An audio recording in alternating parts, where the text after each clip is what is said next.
The following is a conversation with Mike Blazes, who is a member of the indie folk trio Oliver Hazard. Oliver Hazard has been making music since 2017 and has a new album being released in the upcoming months. Mike and I talk about the origins of the band as well as the struggles of touring and what it means to have their own day in their hometown. I hope you enjoy the conversation I had with Mike of Oliver Hazard. Okay, yeah, so happy to have Mike, 1/3 of the trio that is Oliver Hazard, with us. Mike, thanks for being here. Appreciate you. Yeah, thanks for having me. So I think the best place for me to start, being the history major that I am, I have to ask about the name Oliver Hazard and kind of where it comes from. I mean, I know where it comes from, but just curious if you guys knew the history prior, if it was just kind of random, or what the basis behind that is. For sure. Well, it's funny. I mean, we love history, and I think that's definitely like an interest of ours. But I think the impetus behind the name was more of like a trying to keep a regionality for who we are, and like kind of link ourselves to a sense of place.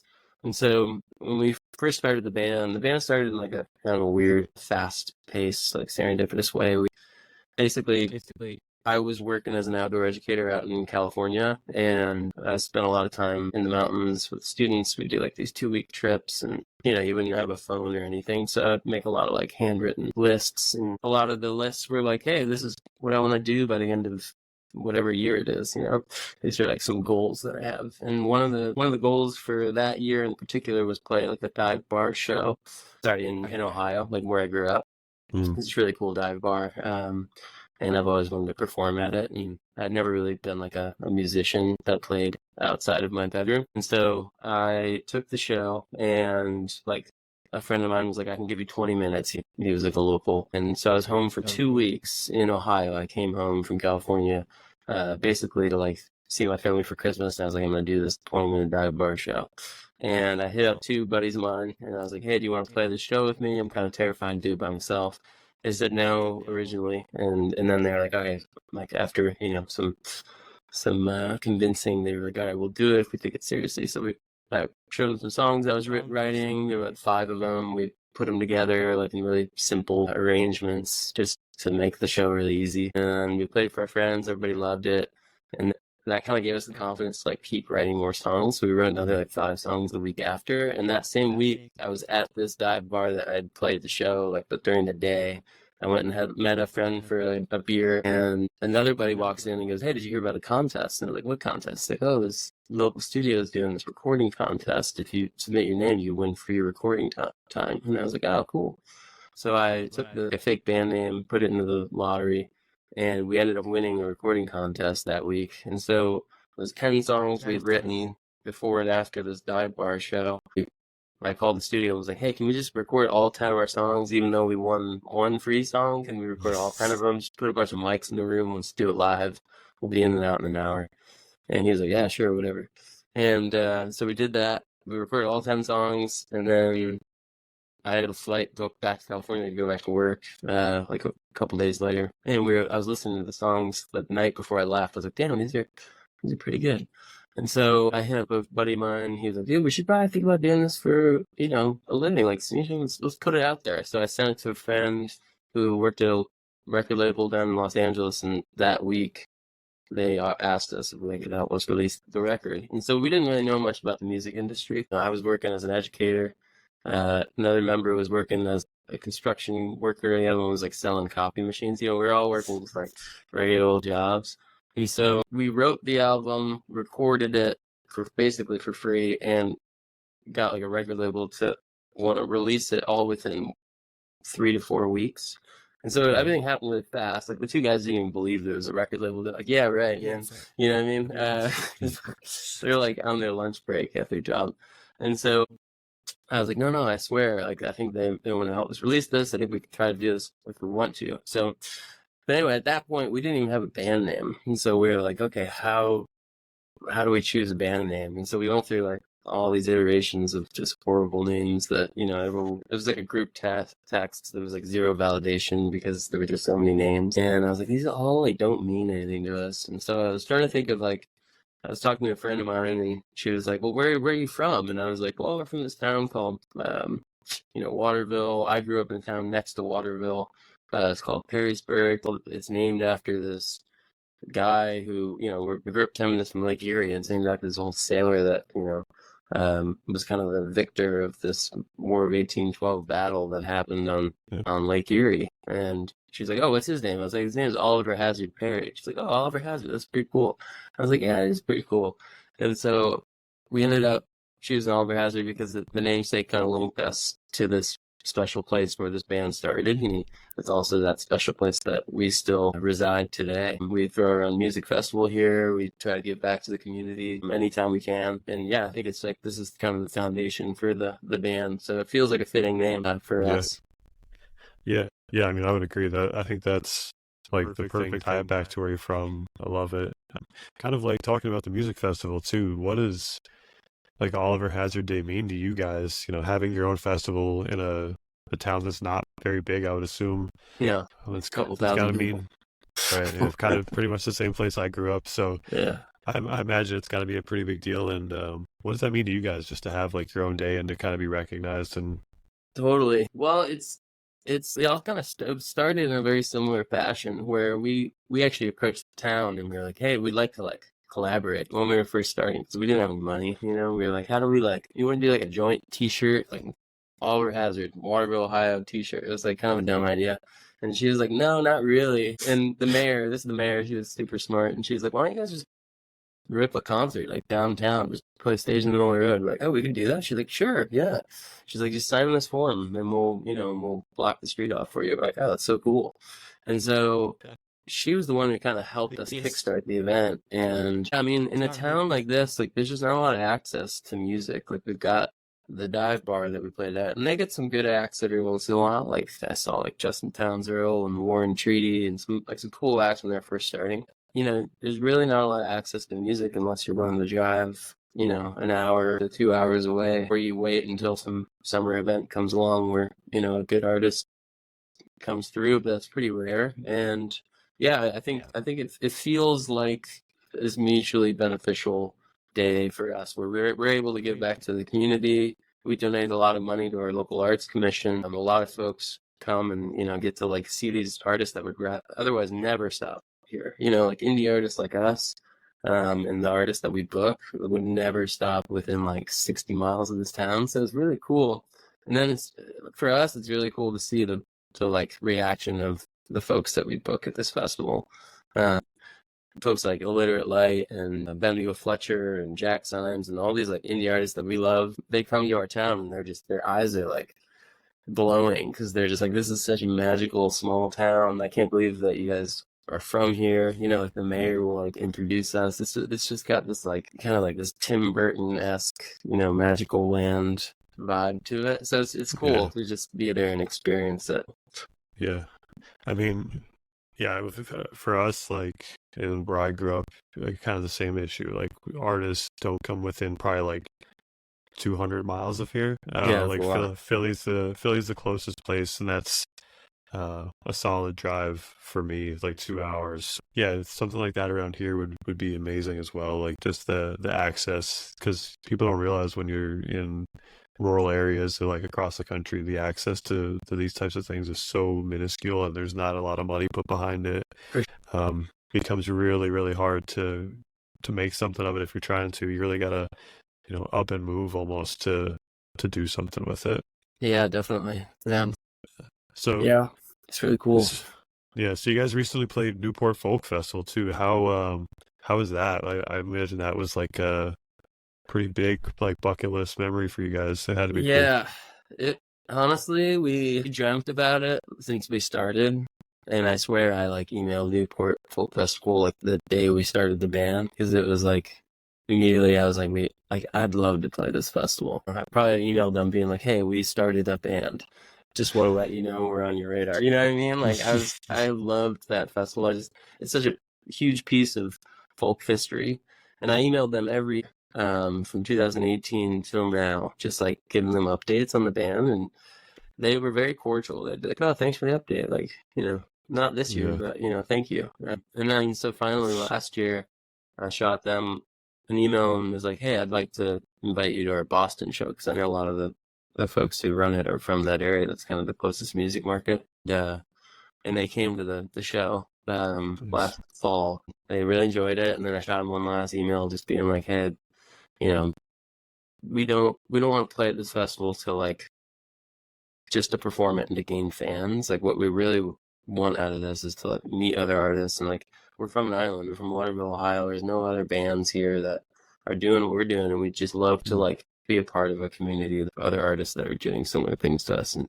get a chance to meet them, you know. And of course, we want to play a show, Right. show folks what we're made of. But at the same time, for us, it was about just like being part of that community, and that was our biggest takeaway. The festival is so special, and there's just like a level playing field where you can see so many of your heroes, and they're all super approachable.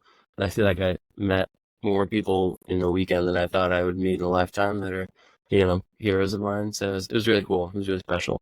Yeah, that's like easily one of the top 5 festivals I want to get to at some point or another. It just looks, yeah, it looks absolutely magical. Totally. Looks like a great place to be. So you guys, I'm curious, like when you guys are on a tour, how does that affect like your mental health on a day to day? So like I know for me, when I go out and travel, even if it's for a week, right, I come back and I feel like I'm absolutely spent, right? Totally. And you guys do it for months at a time, but like half a year probably even. Hmm. How does that, is there like a way you like recenter yourself on a daily while you're on tour? And then what does that look like maybe when you're back home? Totally. Yeah, I mean, it could definitely be tough while we're on tour, especially at our stage. It's very difficult to like find a break, you know, because not only are you like playing the show, that's only 45 minutes of the day, but like, you know, 4 hours before the show, you're loading in, and then you're sound checking, and you're just like trying to find like a meal after you set up your merch table and like train the merch person who might be selling their merch that evening, you know. And we don't really have like a tour manager or any of that, you know. We're like decorating our own stage and putting up the lights and the banners and all that stuff. And not to mention, we drove like 6 hours before that just to get to the show, you know? And you're sleeping maybe 6 hours a night if it's like a pretty burly tour. So yeah, it definitely stacks up. One way that we manage it in a few ways. I think, especially like with our age, you know, it's like we started this band when we were in our late 20s. You know, we all quit our jobs in our late 20s. So it's not like we started the band when we were like 21, you know?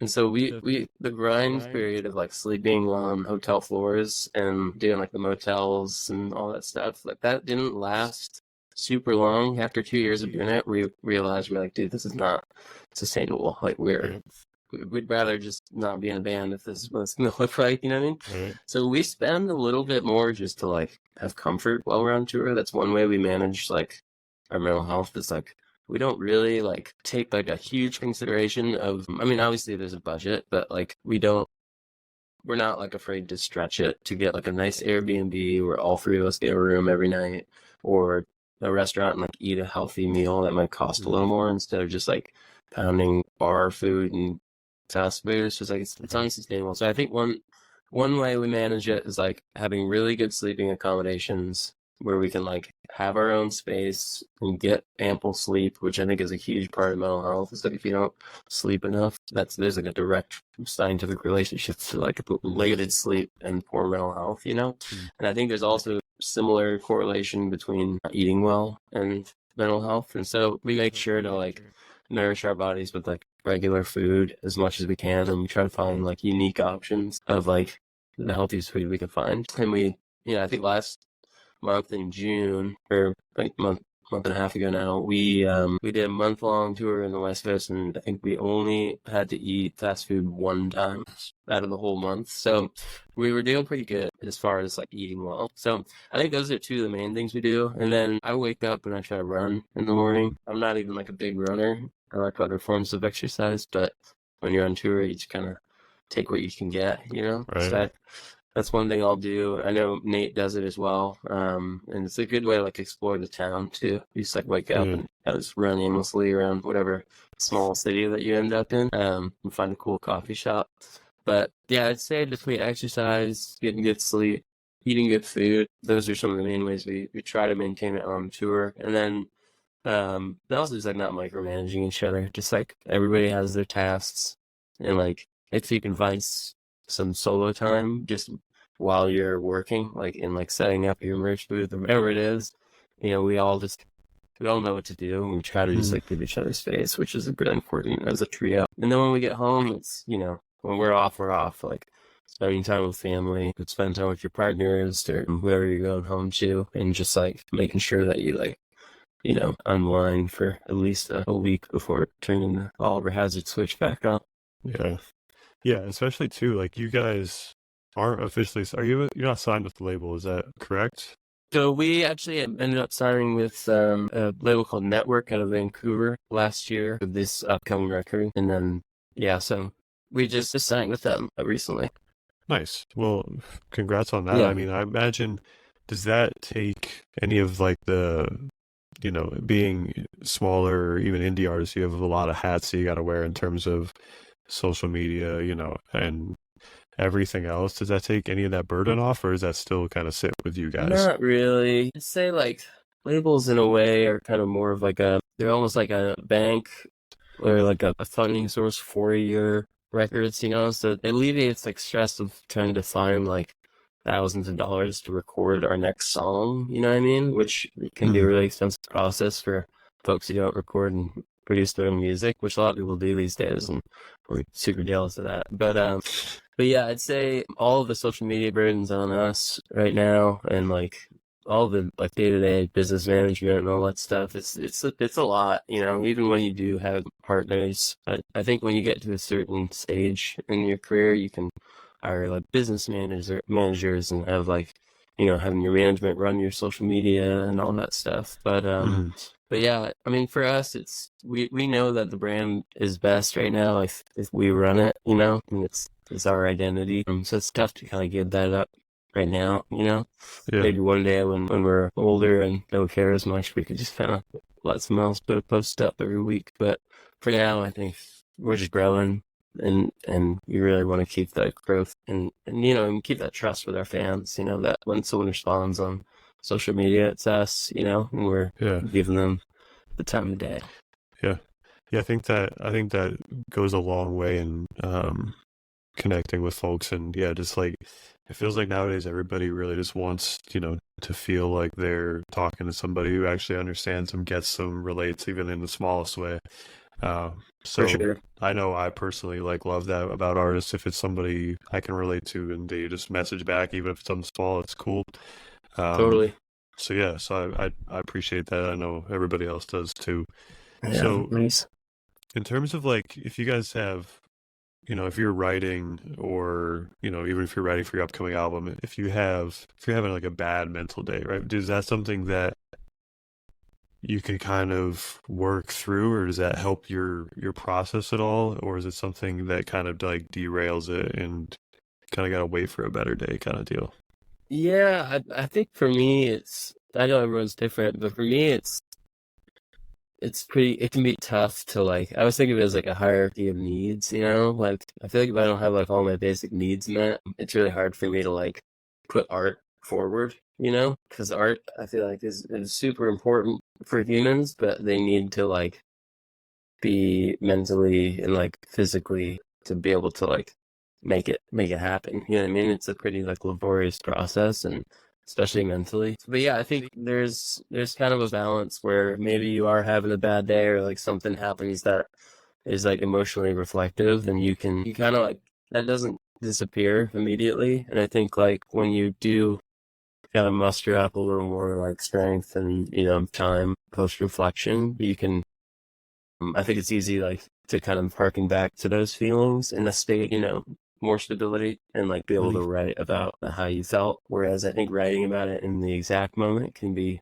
a little tumultuous. Yeah, So yeah, usually for me specifically, I think I definitely write more when I'm like in a more stable and like happier state, right. than Gotcha. And do you think so? In general, I guess. So it's talked about a lot across, I feel like a lot of different avenues, but I don't know if it's talked about enough for artists. Do you think there's enough mental health like resources for artists? Like if you're having, really struggling, is there things you can reach out to or I think you're kind of hitting the nail on the head. I don't really know of too many of them. I'm sure that they exist. But yeah, I think that's something that's like often overlooked in the music industry. Even at venues, it's not always the case where people are like looking out for your mental health. Like sometimes you enter a lot of these venues across the country and like you're kind of treated like a like kind of like trash, and like Mm. folks don't really consider like the strength it took to get you to that place, Mhm. whereas they just like woke up and like drove 4 minutes across town.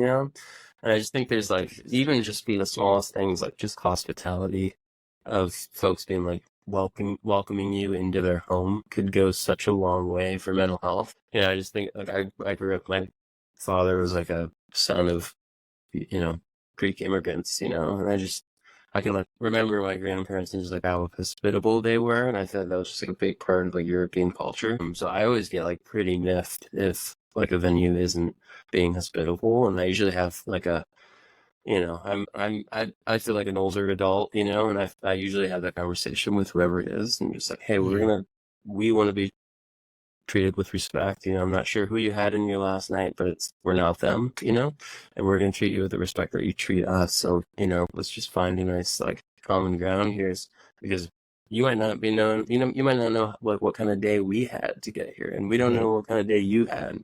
And so, I think, when it comes to mental health, I'm all about like starting from square one, like how do we make people's days better just with these simple processes every single day Mm. and just like act more human and I just feel like that's lost, and now, not even mentioning the fact that there are limited resources for mental health trauma and care during well, musicians are on the road. Um yeah, I don't know, I just feel like there is a big gap, and musicians are doing a really hard thing out there and it's hard to, you know, fill that void with, along the road for musicians just because I don't think the right services are out there at the moment. Yeah. So Yeah, I think that was probably like not knowing a ton about the music industry prior to doing any of this. Like I think that's probably like been the biggest thing for me is that like I don't think I ever understood what went into a day-to-day tour and the the labor and the stress it put on artists and for them to mhm, have to be there and be like, everybody wants them to be their best self every time they see him on stage. And it's, yeah, I can only imagine the mental stress that requires and requires for you to kind of sure. go through. Yeah, it's tough. It makes you like have compassion for people. I always think back to like when I was a kid, like all the artists that took the moment to like take a photo with me, and that was like I didn't realize how hard that probably was for that person. It's funny. I really enjoyed when we were out on tour with Proxima Parada. Nico, he's like just the greatest human on earth. But we would have these like long conversations about just like your like responsibility as a musician. Mhm. I think he has a really cool perspective of just like you chose this profession, and with this profession like comes this responsibility, and that responsibility is to like be a role model to a lot of these fans. And even if you are having a bad day, he's like, I get it. It's like we all have bad days. He's like, but you have to show up for the fan in that moment. And you can't brush them off because they're gonna remember that moment for the rest of their life, no matter if it's like a good response or a bad response. So it might as well be a good response. Yeah. Yeah, he gets really upset if he ever sees like a musician just like brush off the fan. He's just like, no, man, that's not what it's about. Um, Yeah. I love that guy. Yeah. I've had a few conversations, to say the least, with Nico about just different things like that. And I swear he's always been the nicest, the kindest, and yeah, nothing but good things to say about Yeah, any of the guys in Proxima, honestly. for sure.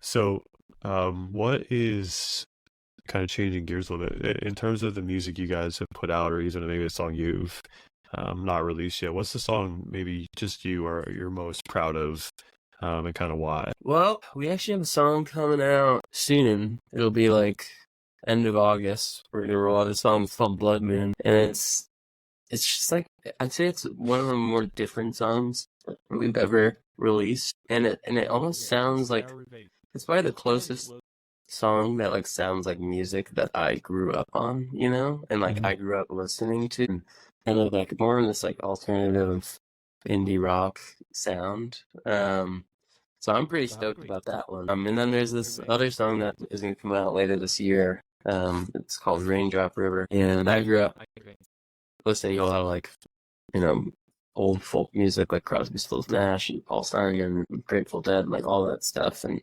that was like what my parents were listening to. And I know Devin grew up listening to the same stuff. And that's kind of where our genre interests crossed, and that's kind of how we started this band. And this song, it like the way that the harmonies fell out of us during the recording process, it just like has this like reminiscence to like the 70s and the late 60s. Nice. So that one I think we're super proud of, just because it feels like one of the more like timeless songs that we've recorded, where you could kind of turn it on and you wouldn't really know what era it was recorded in, which I always appreciate that about artists. So those two are two I'm really excited about coming up here. So. Nice. And those are going to be, I'm assuming, just singles off of the album? Yeah, I think we're going to release the first half of the record like as an EP. Okay. And so that'll be out like this October, November. Nice. So, how about a song or even an artist that you think, maybe nobody pays enough attention to? You know who I really enjoy, and I got to meet him or 2 weekends ago at Newport. He's this guy named John Craigie. Okay. He's a very like traditional and untraditional folk artist at the same time, and his art of the storytelling aspect of his music is just like unmatched by anyone in modern music. He is like, it's almost more entertaining to listen to what he has to say between songs than actually during the songs, because he's just so talented at storytelling. But he has this album, it's called Capricorn in Retrograde, and it's this record that was recorded, like a live record that was recorded in the Pacific Northwest in like 2016, and it's just so special because it's just this. It's also a comedy album in a way. You'll be in stitches. You're just like laughing because of the inter-song commentary. And then when he does play these songs, they're like very heartfelt and serious. So it's this cool juxtaposition of very serious songs and like very like dry commentary. But yeah, I think he's a totally like. And he would laugh at me if I said he was an underrated artist, because he's like, that's kind of just a backhanded way of saying that no one knows about me, you know what I mean? Yeah, right. But so that's also something I appreciate about him, is he kind of calls people out for these really simple ways of saying he should get more notoriety than he does. That's funny. Yeah, I don't know if I have to listen. I don't know if I've ever listened to any of this stuff, so I have to go back and take a peek at it. Yeah, check that album out. It's a good intro. It kind of gives you a better perspective of who he is. So. Okay. Yeah, no doubt. In terms of, so would you guys consider yourself folk music? And then if you do, like, kind of what is like your favorite part about that genre as a whole? Yeah, I think we do. I know that it's like the lines are blurred a little bit. We have a lot of interest in like the indie rock side of things. So every once in a while we'll like release, I think like this next song specifically, it just, for us, it just feels a little just, there's always like, we always want like a drum kit to come out and just like rip. But, and then Dev's is an amazingly talented electric guitar player. So there's not always like a lot of electric guitar on folk music in a way. Not to say there's none, Bob Dylan came out with electric guitar in the 60s, but it's usually associated with acoustics. So I feel like we, especially the way we do our live stuff, it feels a lot more modern. I would almost call it like modern folk, where there's a lot of bass and synthesizer and electric guitar. But I think what really pulls us into the folk genre, like the storytelling and the harmonies, and kind of, we always said that no matter what direction we took the band, the vocals would kind of be that like glue that makes us who we are. And I still think that's kind of what glues us to the folk genre. And even more macro than that, I think what really can like give us that like folk genre aspect is just like the sense of place that's found in our music. We're kind of like through our music, I feel like we're like this looking glass into the Midwest, like a place that people otherwise aren't really looking. And so I feel like no matter if you're like considered hip hop or whatever, jazz or whatever genre you are, I think if you're telling stories, and kind of creating that sense of place in your stories, I feel like there's a little bit of folk within that, it's kind of part of the folk legacy. So yeah, definitely. Yeah, that's partly like why I love folk music, and kind of growing up in an area that nobody knows about. You can definitely feel that through folk music. I feel like the storytelling is just the best. for sure. So yeah, so how about a couple minutes to maybe talk about the album or something that you guys are still on tour, I think. So yeah, plug yourself Yeah. here a little bit. So we actually head out on the 3rd of September. We're doing like a whole month with the views. They invited us out to support them. We're gonna do a bunch of East Coast shows. And then in October, we're heading out on our own headline tour, and we're hitting like some of the biggest rooms we've ever played in before. And it'll be like a lot of major markets like Toronto, New York, Philly, DC, Boston. Like just kind of like the main East Coast circuit. Like we're hitting Syracuse for the first time, which is kind of cool. But yeah, and then right around that time, we're gonna release an EP. I believe it'll be named after the single that we're gonna drop with it, which is Raindrop River, and it's a song kind of about where we grew up. We grew up with this river that runs through our town, and it kind of links all the towns together, just like a lot of towns are set up. And I think a lot of our songs kind of revolve around. It's like almost like this bloodline for the band in a way. And it even the house that the band started in, it's called 34th River. It's what our first record was named. That's where it's like sits right on the river, so it's definitely like a big piece of the band. So yeah, that'll be the name of the EP. But yeah, we're stoked. I think we're just hoping we've picked up a lot of momentum this year, just with how much we've been on the road. And I feel like we're really like putting ourselves out there. So we're just hoping that it keeps working out as much as it can. We're kind of old school in the way where we don't have like a crazy social media following, but we're putting in the labor on the road as well. So just trying our best. Yeah, 100%. Like I seeing you guys live, like I thought it was so good. Like you guys filled the room without like a drum kit. I thought that was like so cool. Nico actually commented on how loud you guys were for not having a drum kit as well. So for sure. Yeah, if you guys have the chance to see Oliver Hazard live, I'd 100% recommend it. Yeah, I can't wait to hear the new EP. And yeah, man, thanks for just spending a little bit of time with me and chatting up. I appreciate you. For sure. Thanks for having me, Matt. Appreciate it. Appreciate you.